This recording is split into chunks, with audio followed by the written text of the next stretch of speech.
Hey guys, welcome back to another great episode of Conversations That Lead to Greatness. Now, today's topic, we're talking about some things you are passing down in your bloodline that you are committed to. So let's get into it. This is Conversations That Lead to Greatness.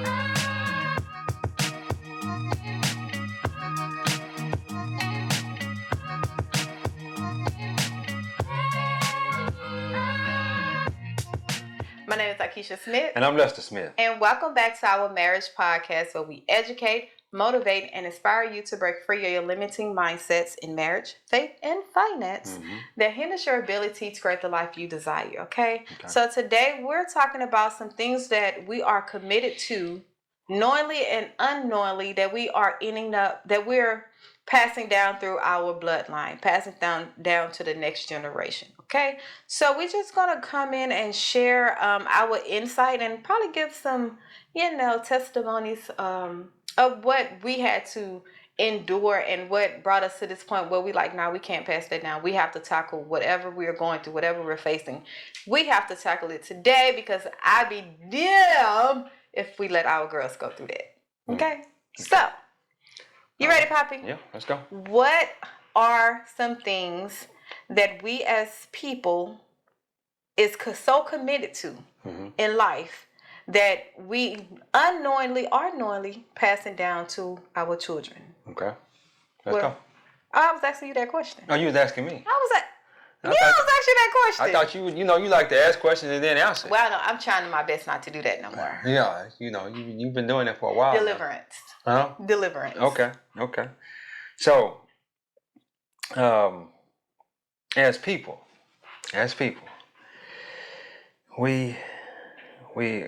so give me that question again. What are some things that we as people are passing down knowingly and or unknowingly to our bloodline, to our children? Okay. That we're so committed to. I'm gonna go with a lack in poverty mindset. I knew that was. I knew. Yeah. We stay committed to that one. I don't know why. Why is that so hard to break? I know why. Yeah, no, I'm asking the question. I'm gonna do it like you. I'm asking the question, and then I'm gonna answer it too. Okay. We passed that down because it's been going from generation to generation to generation to generation. It never stopped. Nobody never stopped it. Come all the way back from slavery. Yeah, all the way back from slavery. You don't like when I say that. All the way back from slavery, and as we've been, that's been instilled in us coming all the way back from slavery. We just keep it going. And we're going to keep it going until somebody break it. Yes. Yeah. We're going to be the ones breaking it in our family, right? Yes. Okay. We have broken. Yeah, we have broken. And I think when we talk about lack and poverty mindset, if you don't know better, you can't do better. Yeah. If you don't, that saying, what you don't know can't hurt. Well, that's not true. That's false. Because what you don't know end up hurting you in the long run. So I think because people are so committed to their norm, committed to the little information that they have and not seeking other information, not going and asking questions. I think people are so, committed to that, that anything outside of what they see, outside their environment is like far-fetched. It's only for certain people. It's not for people that look like me. It's not for people who've been through what I've been through. It's not for people who have who came up the way I have. So I think that's why they're so committed to that, because they don't understand that, man, it's just like, what is that saying? Like you can just because you was raised this way doesn't mean you have to stay that way. Yeah. Meaning your tomorrow is depicted on how you see your today. Like it's all about what you put out there. It's all about the lens. Yeah, and as I sit back and think about that, I understand that okay, that's the way we were raised. That's the way mom, that's the way dad, that's the way grandma, grandpa, great grandma, grandpa. That's the way they did things. But that don't mean they have to stay there. That don't mean we have to hold on to that. Why are we holding on to that? Just think about that. Why are we holding on to that lack and poverty mindset? There's so much information out here. There's so much information. All you have to do is tap into it. Yeah. Mainly the Bible. The Bible speaks about, as a matter of fact, Let me jump in there real quick. Hold on real quick. What you was talking before this? What you had before we got into this episode? Proverbs 15 verse 22. Plans fail for lack of counsel, but with many advisors they succeed. Think about that. Think about that. If we go in and read these different books, read all these different books and get us knowledge on how to manage our finances and how to live the abundant life and all that. Mainly the Bible. The Bible teaches us how to live the abundant life. With many advisors, your plans will succeed. Whether it be in business, whether it be you know, whatever it is. You understand what I'm saying? Mm-hmm. So, and I got a lot more verses to go with that. That ain't just the only one. You know what I'm saying? Hosea 4 verse 6. My people are destroyed from lack of knowledge. Because you have rejected knowledge, I also will reject you. Because you have ignored the law of your God, I also will ignore your children. Man. You know what's crazy? Yeah. We stop at verse 6. That is verse 6. No. What I'm saying is the first half. My people perish because of lack of knowledge. Because of lack of knowledge. That's what we stop at. Yeah. But we don't go to read the whole thing, get that full understanding to know that because I am ignorant to the fact. No, it's not ignorant. You rejecting knowledge. Yes. Yeah, because I reject knowledge. Yeah. And I'm ignorant in that because when you reject knowledge, that shows your ignorance, right? Exactly. Now, it's not just hindering me. Now that is passed down to my children. Mm-hmm. So now my kids have to suffer. Yeah. Now my kids have to grow up in a way that was not ordained for them. Mm-hmm. Like I think people have to realize, especially as parents, we have to realize once you become a parent, you're not living for yourself. Yeah. You're not living for you. Mm-hmm. You're now setting everything into motion for your children, for everything going forward. Because now you created a legacy. You created an offspring. Yeah. Right? So I think even when we talk about poverty and that lack mindset, I think so many times we suffer with that like so strongly is because we don't know how to manage money. Mm-hmm. And anytime you don't know how to manage your finance, you're going to always be looking at lack. Mm-hmm. You're going to always feel like this is not enough money. Yeah. How can I get more money? When you get more money because you don't have knowledge on how to manage it, you're going to lose it still without getting yourself out of the predicament that you're in. Yeah. So I think because of that, we don't know how to manage our finances, and we don't know how to sacrifice. Yeah. We want that instant gratification. We want what we want now. Like not even letting it marinate to see if this is right for us. If this is the right thing for us to do our decision to make at the time. We don't even let it marinate. We just go with, okay, this is what I want. Let me go and get it. Yep. Don't even ask God, is this what you want for me? Yeah. You know, God, this is going to be conducive to my life, what I'm building, my destiny, my purpose. We just go out and get it. Well, most people don't have a vision. And as you don't have a vision, you just flow. Whatever way the wind blows, you just go in that way. You don't have that vision. If you got a vision and you stick to the vision, you ain't gonna deter from the vision. If you do deter from the vision, you like somebody else gonna hold you accountable and say, hey, hold on, you deterring from the vision. We gotta get back on track, get back to the vision. But as I think about that verse, because you rejected knowledge, the Lord said he also reject you. And he gonna reject your kids too. Just think about that, man. Just think about that. So basically, because you don't want to sit down and take the time to learn, get in your Bible, get in the books and whatnot, you failing your kids. You failing your kids and your grandkids. Let's think about that. As I sit back and I think about that, I don't want to fail my kids. Neither do I want to fail my grandkids, because it's gonna keep going. It's going just like what we were talking about from the generations to come all the way back from slavery. That just kept going. That lack of knowledge just kept going. I remember when I was growing up, I got bullied because I was so smart. Got bullied and I was reading and this and that and where I grew up at in the hood, they say no, you're a nerd. You're a nerd. You ain't gonna be reading over here. All that there. So I would have to fight on a regular basis because of that.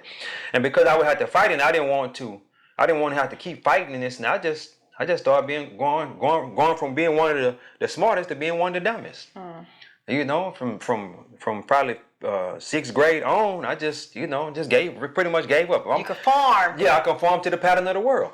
So if I'm gonna have to go to go to school and continuously fight every day because I'm so smart. Why even do that?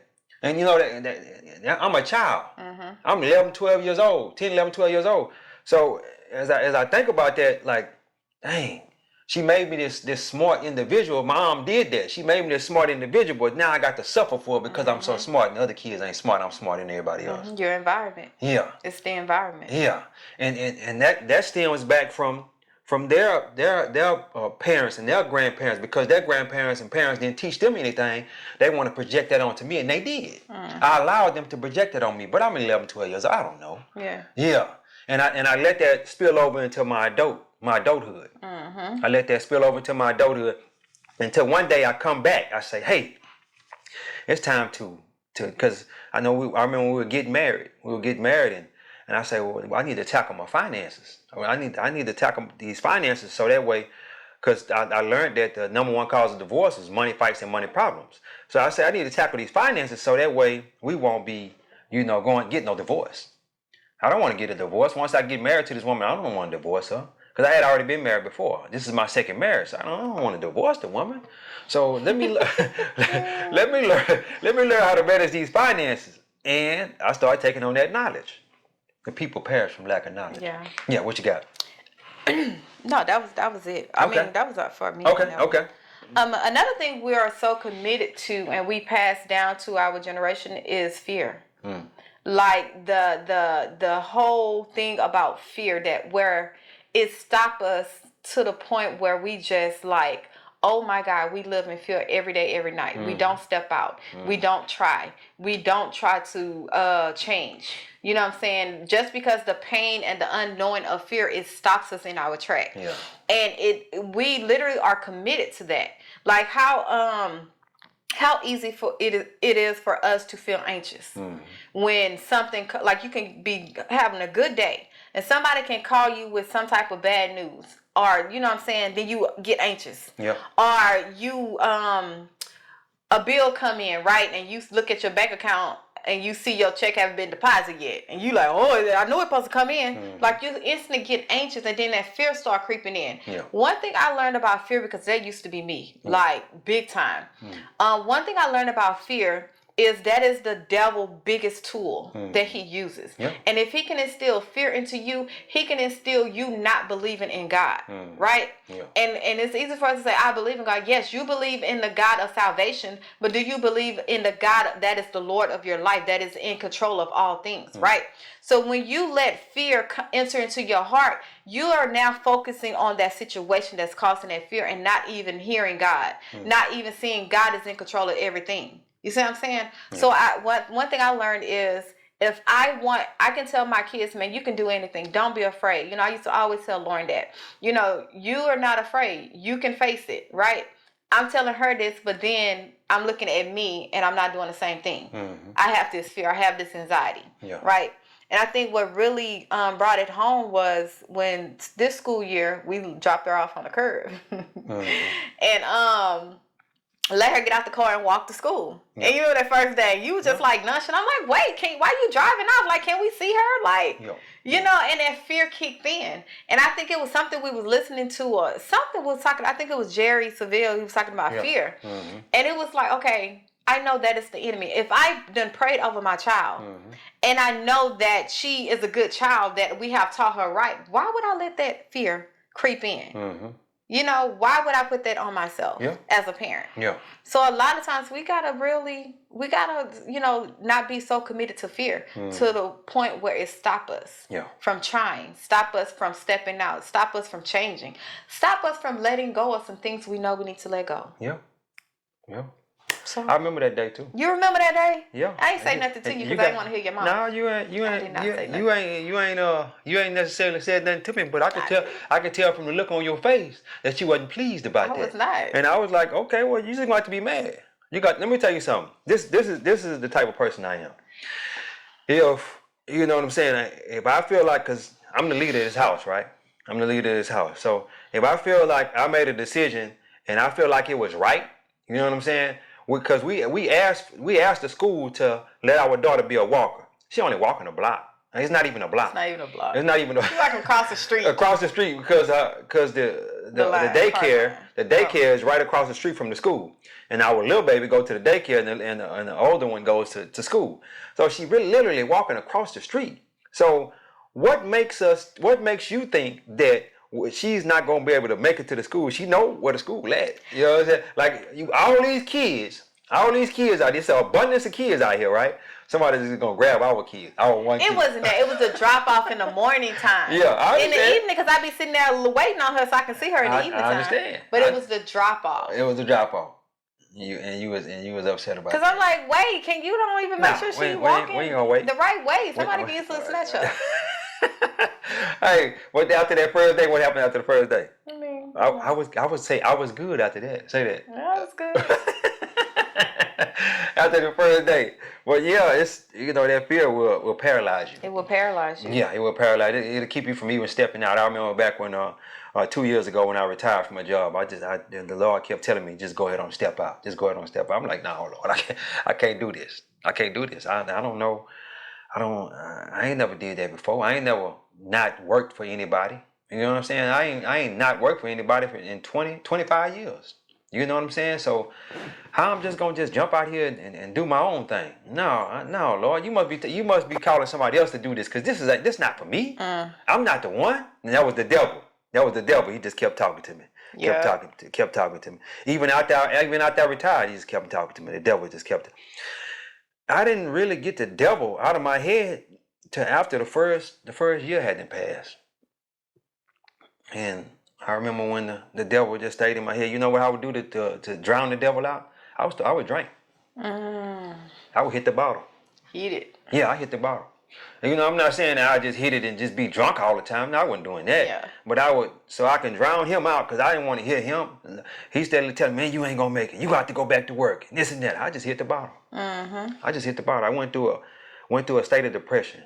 Yeah. I feel it was a state of depression. And I never really talked to my wife about that, because, me and we don't talk about that kind of stuff. You know what I mean? We talk to man up. Do what you got to do to make it work for your family and this and that. But yeah, went through a state of depression. And I didn't even know what it was until recently, not too long ago. And then after one day, the Lord say, you need to stop drinking. Stop drinking for 8 months. 8 months, cold turkey. Yeah. We both did. Stop drinking, and I can hear the Lord. I got closer to the Lord, and this and that. I'm like, okay, Lord, okay, I see what you're saying and this and that. But that fear, though, it paralyzed me, and damn near sent me back to work. And then made me hit the bottle too. A little bit harder than I wanted to hit it. You know what I'm saying? And you know where that fear stemmed from? Yeah. When you try to do life your way. Yeah, your own way. Your own way. Without God. Your own will. Yeah. Fear creeps in because you have nothing protecting you. Well, I was still talking to the Lord, but I should have been talking to Him more instead of letting the devil talk to me, and instead of kicking the devil. No, devil, you need to go it on. This ain't the place right here. No. You know what I mean? Yeah. Well, even though you might have been talking to the Lord, but it was you listening. I was. You can talk to you can talk to the Lord. It's one thing to talk, man. Lord God, I'm talking. You see, don't you see where I'm at, right? Yeah. Don't you see what I'm going through? Mm-hmm. But are you listening? Yeah. Are you listening more than you talk? So that's one thing. Yeah. But this is what I had wrote down. It said, "Don't let fear become your God." Yeah. Fear weakens your faith and your belief in Jesus Christ. When you allow fear to dominate your life, that means you trust the devil more than you trust God, and that opens the door for Satan to claim you. Yeah, that's so true. That's so true, because he done the guy. It opens the door. Yeah. Fear opens the door for the devil to have legal rulership over your life, because now you're trusting in the devil more than you trust in the God that can save you, that is working all things out for your good. Yeah. So don't be so committed to the point where fear is stopping you and you letting that go down into your kids. So now your kids seeing you afraid. Your kids seeing you not willing to change. Your kids still seeing you staying in a predicament or in a situation that you know that can end you. Like, don't pass that down to your kids, because again, your kids only mimics what they see. Yeah. It doesn't matter what comes out your mouth. They are only inspired by what they see you do. Yeah. So don't pass that down. Yeah. Let fear just feel fear and still move. Yeah. Yeah. Fear is just what it is. It's fear. Exactly. Another thing we passed down. What we passed down? Oh man, I don't even know if I want to go here. Tell me first. I don't know how you gonna go. I got to tell the people. I don't know how you gonna go. I got to tell the people. Another thing we passed down, that food, that love for food, that plantation plate. Y'all know that plantation. Y'all know the plantation plate I'm talking about. Okay, we can say health. Unhealthy food. Unhealthy food. Yeah. Unhealthy. Decisions. More choices. More carbs than anything. Yeah, just a plate. Y'all have seen them plates. I remember having them plates. Big old plate of, pork chops and pig feet and all kind of stuff like that. I never really ate pork like that, but I'll see some guys, they just, man, that food, it gets them in a lot of trouble. Like, bro, you need to cut that big old plate you got there, you need to cut that in half. Cut that in half. You can still eat that stuff if you want to, but cut it in half though. You eat too much. And if you eat like that 3 times a day, every single day, no wonder you 300 pounds, this and that. So that plantation plate, our unhealthy eating choices. There are a whole lot of healthy eating choices out there, but we pass that down because grandma and mama, on Sunday they cook that big unhealthy food plate. You know what I'm saying? What you gotta say about that, Keisha? Oh, you can say because I want to go from this route on that. Yeah. Because a lot of times we think people that's 250, 300, 400, 600 pounds is unhealthy, right? They're big. That's what we automatically think. Mm-hmm. But you have people that's smaller than them, 4th number on the scale, that's still unhealthy. Mm-hmm. That's not taking care of themselves. Yeah. That have that have diabetes, that have blood pressure, all these different things that's breaking down in their body, mm-hmm. and they're not taking care of themselves. That leads to other things. Mm-hmm. So I would say start making better decisions with your health. It's mm-hmm. not just about the food you eat, right? Yeah. It's about you taking care of yourself mentally, physically, and spiritually mm-hmm. as your body. Mm-hmm. So that's why I wanted to come with that, because I can think of many people that's $110 or $120, 150, and they are in worse shape than a person that's 200, 300 pounds. Well, that come from what you call that? What did I tell you? It come from? That stems from unresolved issues. Yeah. We're not gonna go on that one. Yeah, it come from unresolved issues. You need to go talk to the Lord. Talk to the Lord. The person that people. Let me tell you something. People hold resentment and all kind of animosity and hatred for other people and whatnot, and that comes out in your body. It comes out in your body. All that hatred that you build up for other people and this and that, it comes out in your body. And you got to be very careful about all that. That's another thing we pass down too. Not knowing. We hear all that in our house. That hatred for this person, these politicians, this I hate the white man, I hate this man, I hate all that builds up. And as it builds up, it comes out in your body. Yeah. And your heart get to aching, and this and that. You be like, dang, what's wrong with me? Something ain't right with me. You got them unresolved issues. You got to get rid of them issues. Yeah. she don't like when I say that. Look and smile. Yeah. Why you just look and smile? Normally you would have had a conversation about that. I have to dive deeper into that. Yeah, hey, and as you keep continuously holding on to things, because let me say this, I remember, and you got to be careful what comes out of your mouth too. I remember, anytime our kids would get sick, right, and I'd be like, I'm gonna get sick. Guess what I did? I get sick. That's an unresolved issue of me not dealing with the situation. Instead of going to God and saying, praying over my kids and myself, saying we're gonna be good. Let me ask you a question. Do you remember the last time we've been sick? Because I started taking sour bitters. Sour bitters. That don't have nothing to do with it. that don't have nothing to do with it. I started going to the Lord, talking to the Lord daily, sometimes 2 or 3 times a day. Just, Lord, protect my family, cover my family with the blood of Jesus, cover us from all hurt, harm, danger, sickness, and disease. And I pray that all the time. And if the kids do get sick now, I already know how to go straight to the Lord. Just start talking to them, start praying over my kids and whatnot. So it's all about people. People don't understand this, man. When you hold all of that animosity and unresolved issues and telling you and speaking bad things out of your mouth, ill will to yourself and your family, it's gonna come to you. It's gonna come around. I always say yes, because whatever you speak out is a seed. Exactly. Right. Plant a seed. You plant a seed. Whatever comes out your mouth is a seed, whether it's good or bad. Yeah. And it's gonna come. It's gonna produce the fruit of that seed. Man, look. Anytime I see somebody out here coughing and whatnot, I get to running and ducking and all that and this and that. And I ain't gotta do all that no more. That's fear. That's fear. It's exactly what it is. You know, just because. Let me say this. How many times you done heard your mama or your grandma say, "Don't leave out this house wet, because you're gonna catch a cold." Catch a cold. That's been passed. You just got a shower. Hey, look, that's been passed down from generation to generation. Don't leave out this house wet. Don't leave out this house just after you done got out of bed, because you're gonna don't walk on another ladder, because you know that's bad luck. That's been passed down from nobody believe in that. No, but you know, no.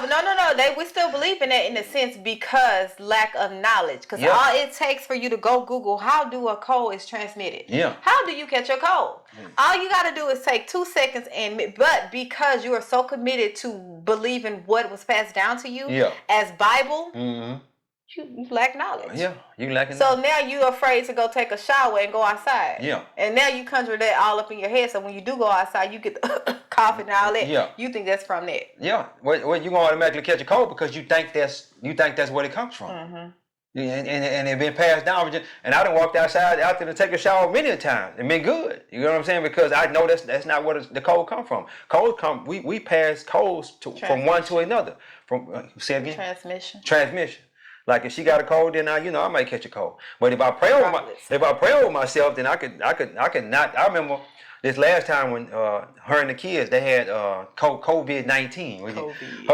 Her and our smallest child, they had it, and me and the oldest, we didn't get it. We didn't get it because I was praying. I was like, hey, Lord, don't let me catch that. And the crazy part about it, we was just kissing and all that, making love the night before. And she had it and I didn't have it. Our smallest child, she had got it from the daycare and she brought it home. You know, mama be all on her kissing and all that, love it on it and all that. She's a baby. And she got it. And she got it. Well, I didn't get it. And our youngest and our oldest didn't get it either because I tried to. It didn't work, but I tried to keep her away from them as much as possible. And then when she did go around, I told her, hey, you got to wear your mask. You got to wear your mask. This and that. And I told them, y'all stay upstairs, and we stayed downstairs. But yeah, that stuff, you got to be careful what you speak over your life. Do not speak that negativity over your life, saying I'm gonna get sick. I'm gonna catch a cold. I'm gonna all this, because how many times we done went to the doctor and the doctor said, because your mama, your grandma had heart disease, you gonna necessarily have heart disease, and you thinking that in the back of your mind, I'm gonna have heart disease because they said I'm gonna have heart disease, and you end up having heart disease. No, man, it don't say nothing about that in the Bible. Nothing about that. Go through the Bible and see what the Bible say about that kind of stuff. You understand what I'm saying? The Bible says that life and death lies in the power of the tongue. You know what I'm saying? So be careful what you say. Be careful what you're passing down. But anyway.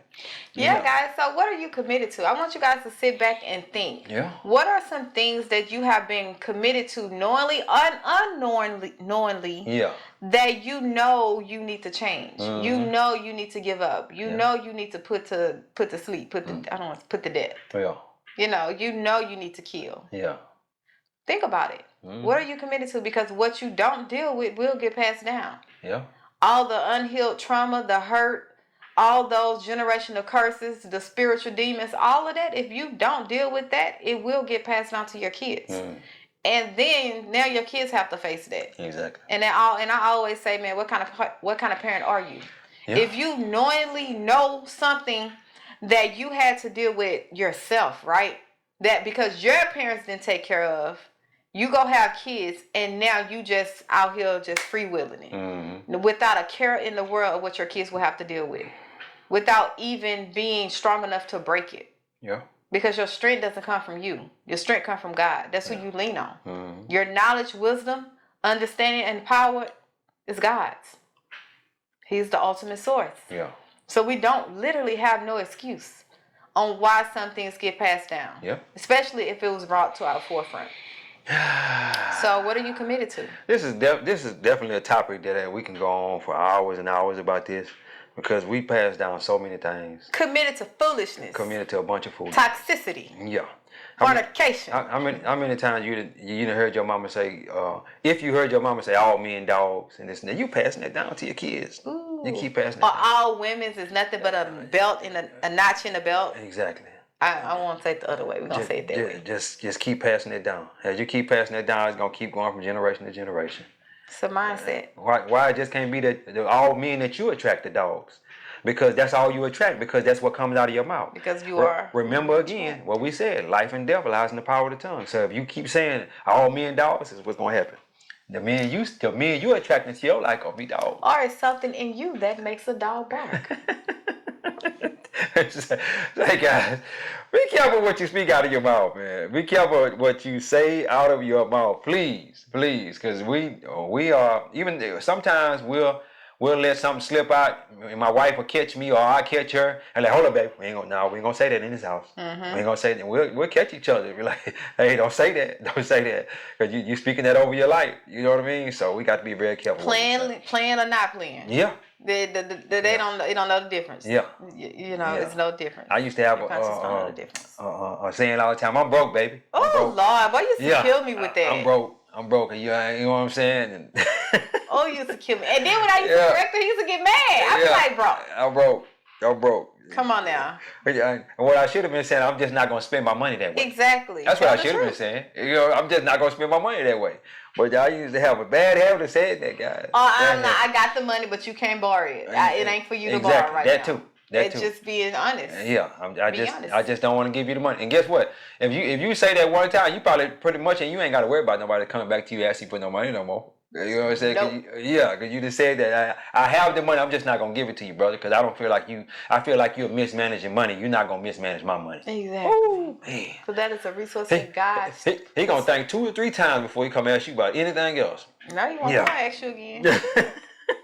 You're gonna be the last resort that he come to. Anyway, guys, we went on a little too long. We just wanted to come and what was the name of that topic again? Yeah. What was the name of that again? What are you passing down? What are you passing down? Yeah. What are you passing down? What are you committed to? What are you committed to? Committed to passing down. Sit back and think about that. Meditate on that. And get in the Word. Get in the Word and see what the Word says about what you're passing down. Because the Bible says a good man leaves an inheritance to his children's children. And that ain't just money. But anyway, guys, don't forget to like, share, and subscribe. Don't forget to like, share, and subscribe. We're building a community. Check us out over there on TikTok, Instagram, and Facebook. God is good. Life is good. When we look good, we feel good. We live in a life of abundance. Peace. Bye, God.